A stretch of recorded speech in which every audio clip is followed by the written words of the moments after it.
नमस्ते प्रणाम त का हाल बा भाई। उम्मीद करता नहीं कि अच्छा ही बोलो। हर गांव में एगो लौंड तुतुर होला सन, तो जानते हो बोलो।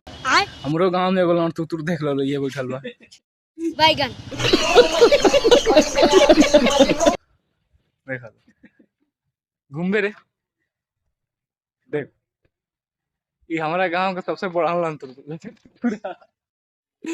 तो एगो बात हमरा समझ में ना आवेला कि वहीं से यार गाड़ी ना देवे के चाहिए वीडियो में, ना तो वीडियो वायरल ना हुई।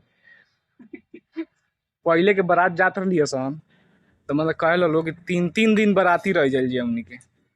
आज एक राती खान जाता 3 घंटा रुके के पड़ता, वही में मार झगड़ा करके कपार उपार सब फूट जाता।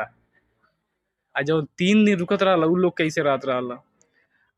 आजकल के और ही बात बा, अगर दिन भर रोक दल जाए रात भर रोक दल जाए तो कई गो लड़की के लेके भाग जाइए से।